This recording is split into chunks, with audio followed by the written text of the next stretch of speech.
황두영 작가와 함께합니다. 어서 오세요. 예, 안녕하세요. 황두영 작가는 아프지 마세요. 예, 잘 살겠습니다. 아플면 서럽다고 하는데 이거 서러운 정도가 아니라 정말 위험해질 것 같습니다. 네. 뭐가 이렇게 돼버리는지 진짜 좀 답답한데 자, 오늘 이야기 한번 시작을 해보죠. 네, 뭐 또 속상한 이야기죠. 지난 노동절에 뭐 건설노조의 고 양이동 지대장이 분신 사망하시는 등 건설노동자 처우를 둘러싼 갈등이 좀 극에 달하고 있는데요. 네. 최근에는 일용직 건설노동자들의 임금 6,400여만 원을 체불한 사업주 A씨가 구속 기소되는 일이 벌어졌습니다. 네. 특히 사업주는 20여 년간 12차례나 임금 체불을 반복하고도 한 번도 정식 기소되지 않아 솜방망이 처벌이 체불 사태를 반복하게 했다. 이런 비판들이 제기되고 있습니다. 피해 노동자가 몇 명인 거예요?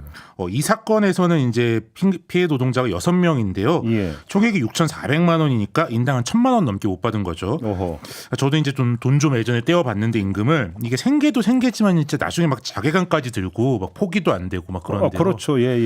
이제 피해자 중에 체불 기간이 3년이 넘는 분도 계시다고 하니까 그 고통이 정말 컸을 것 같은데요. 예. A 씨는 재산 대부분을 배우자 명의로 돌려서 압류를 피하는 등 경영상 어려움 때문이 아니라 고의적으로 임금을 체불했던 것으로 검찰 수사 결과 드러났습니다. 아예 작심을 하고 떼먹은 거군요. 그러니까. 그렇죠. 근데 이게 처음이 아니라고요? 네네. A 씨가 임금 체불로 처음 입건된 건 2004년인데요. 당시에 611만 원을 체불했는데 벌금 70만 원으로 약식 기소만 됩니다. 예. 그 뒤로도 총 12차례 체불 사건이 있었는데 모두 약식 기소되고 벌금형에 그쳤습니다. 이제 벌금액이 체불 임금에 훨씬 못 미치기 때문에 A씨 입장에서는 그냥 벌금을 내는 게 훨씬 싸게 먹혔던 건데요. 예. A씨는 이번 사건에서도 밀린 임금을 달라고 사정하는 일용직 노동자들을 향해 임금은 노동청에 가서 받아라. 난 벌금만 내면 된다. 이렇게 말했다고 하는데요. 이런 식으로 A씨가 그동안 체불한 임금은 총 46명에 대해 1억 7,711만 원입니다. 체불 임금보다 벌금이 적으면 이런 일이 언제라도 발생할 수 있는 거죠. 응?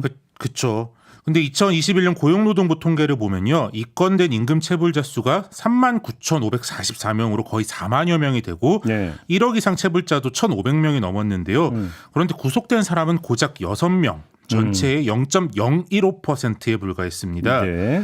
그러니까 이제 A씨가 구속된 게 진짜 이례적인 일이고 웬만해선 임금 체불로는 구속이 안 되다 보니까 이런 이제 고의적이고 습관적인 체불이 늘어나고 있는 건데요. 네. 뭐 최근 불경기 때문에 좀 사태가 더 악화되고 있다고 합니다. 아니 근데 뭐 이 사람 구속된 건 그거고 피해자 입장에서는 돈을 받아야 될 거 아니에요. 그렇죠. 이제 구속률이 낮은 이유가 뭐 솜방망이 처벌 때문도 있지만 피해자들도 사업주가 구속되면 아예 사업이 중단돼서 돈을 못 받을까봐 걱정을 좀 하는 건데요. 네. 그런 걱정 때문에 합의서나 불처벌 원서를 진짜 울며 겨자 먹기로 낼 수밖에 없는 상황들이 좀 있는데요. 예.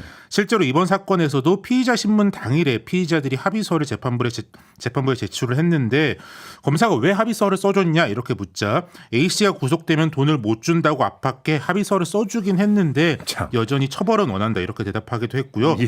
근데 구속을 하니까 A씨가 현금 2,200만 원을 좀 급하게 내놓고 피해자 일부와 합의를 하기도 했습니다. 근데 정부는 껄핏한 임금체불 엄단한다고 계속 그러지 않았었나요? 그렇죠. 이제 지난 10월에도 검찰이 이제 임금 체불 피해 회복을 위한 검찰 업무 개선 방침이라고 발표를 하면서 돈이 있는데도 임금을 체불한 사업주에 대해서는 구속수사를 원칙으로 하고 뭐 소액이라도 정식 기소하겠다고 밝혔고 뭐 이번 사건도 좀 그래서 구속이 됐다고도 볼 수 있는데요. 예. 일각에선 이걸 두고 정부가 노조 탄압을 하면서 그래도 우리 노동자들 위해 뭔가를 한다 이런 보여주는 요식행위에 불과하다 이런 비판도 있긴 있었는데요. 네. 이유가 어쨌든 좀 처벌을 강화하는 건 좋은데 처벌 강화가 피해자들이 실제로 임금을 돌려받는데 도움이 될까는 좀 더 지켜봐야 할 부분이 있습니다. 실제적으로 뭔가 좀 정부가 역할을 해야 된다 이런 말씀이신 그렇죠. 거죠? 예. 알겠습니다. 노사법치를 그렇게 강조를 하던데 정부가. 그러면 사쪽에 대해서도 그러니까 아주 엄정한 법의 칼날을 들이대야 되는 거 아닙니까? 그렇죠. 알겠습니다. 네. 오늘 이렇게 마무리하죠. 황두영 작가였습니다. 고맙습니다. 예, 감사합니다.